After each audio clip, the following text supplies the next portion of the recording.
The Federal Air Marshal Service is an innovative, risk and intelligence-based federal law enforcement organization that proactively mitigates threats involving our nation's transportation system and provides uniquely skilled, multifaceted resources for national security priorities. Federal Air Marshals are also deployed to assess, address, and mitigate varying potential risks and threats to transportation and travelers.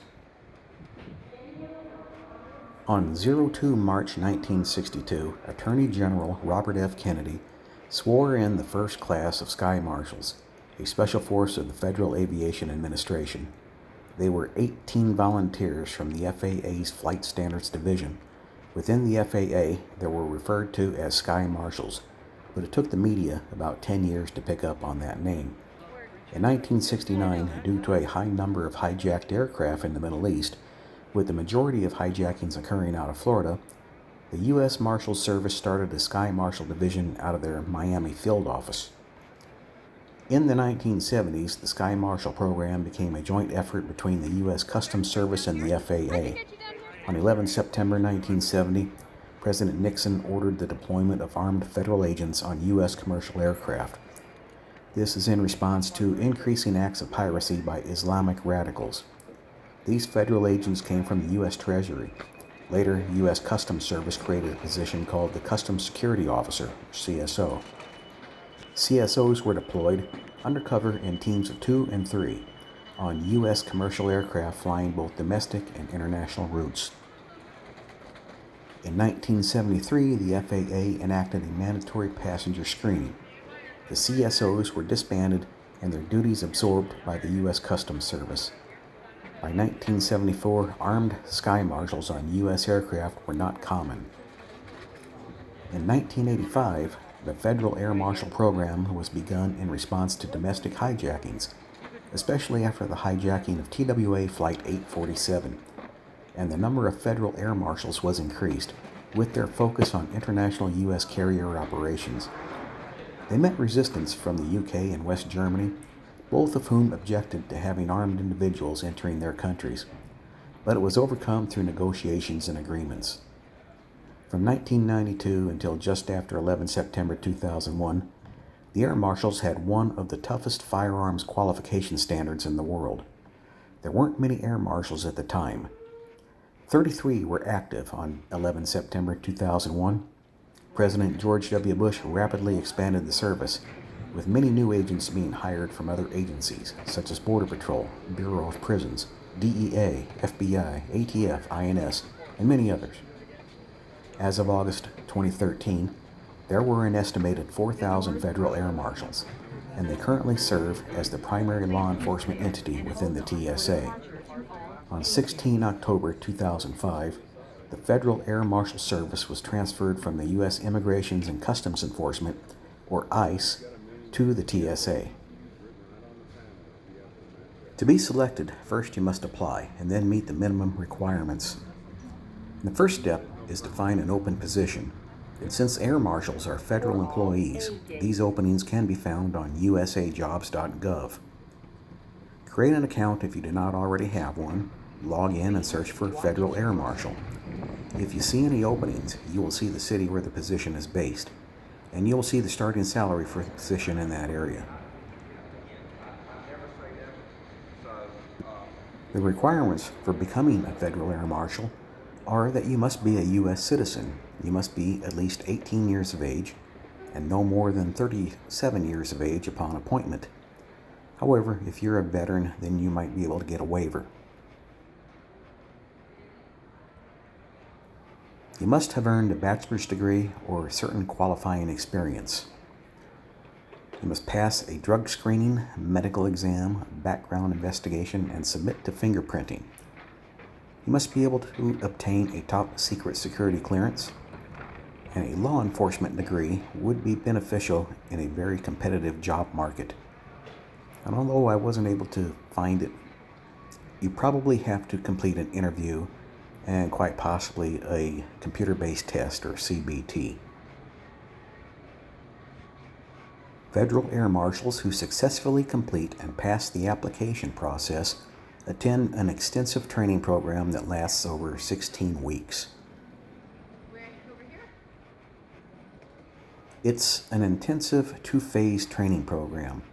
The first phase of the program is a 36-day basic law enforcement course located at the Federal Law Enforcement Training Center in Artesia, New Mexico. Air Marshals also receive follow-on training at the William J. Hughes Technical Center in Atlantic City, New Jersey, at the Federal Air Marshal Service Training Center. Their training is tailored to the role that the Federal Air Marshals will perform while on the job.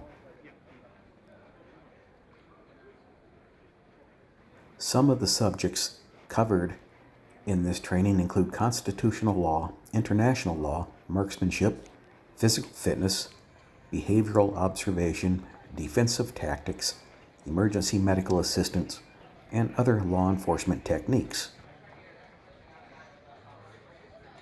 The second phase trains the candidates for tasks that they will be expected to carry out in the field. This training places an emphasis on perfecting the marksmanship skills of the candidates. This is a necessity of the job due to the tight confines of an aircraft, as well as the number of bystanders. Candidates who successfully complete this training will be assigned to one of 21 field offices, where they begin their missions.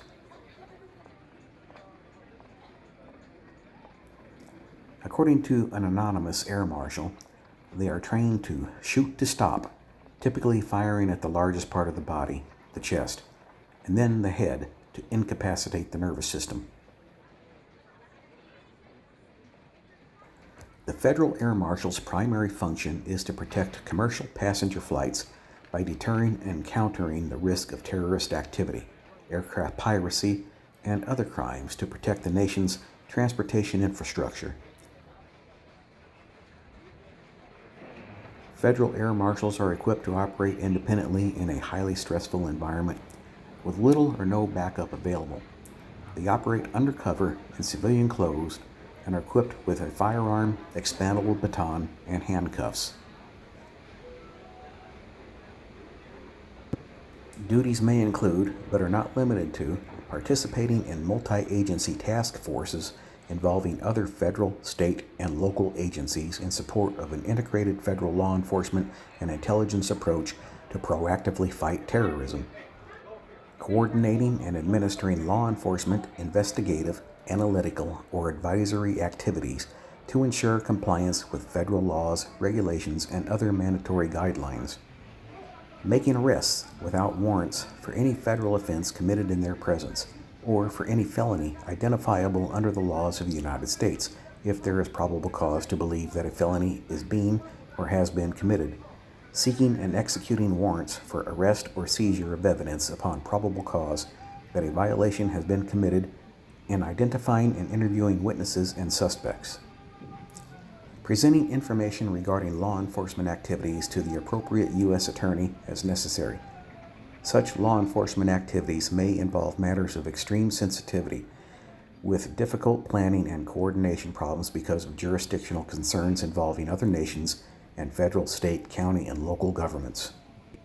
In addition to in-flight security, Federal Air Marshals occupy other assignments to cover a variety of law enforcement-related functions, such as the Visible Intermodal Prevention and Response Program, or VIPER, which is intended to augment the security of any mode of transportation at any location in the United States.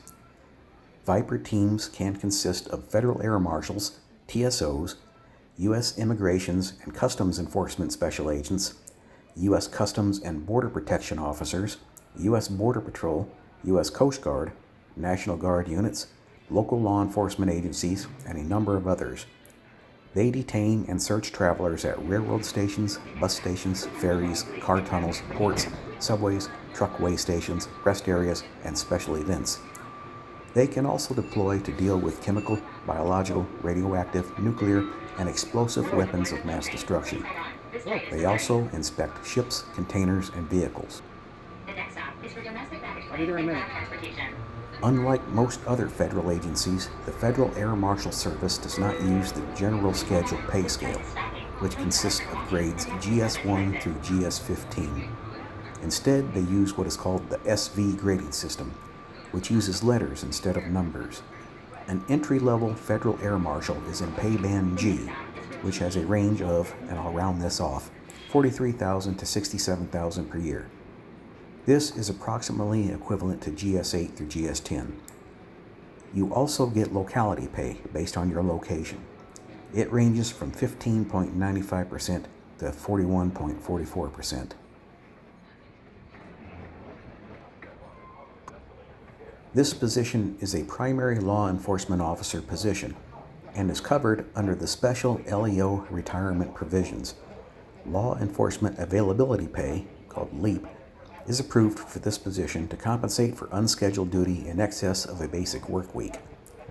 Federal Air Marshals must work or be available to work an average of 2 extra hours per non-excludable workday.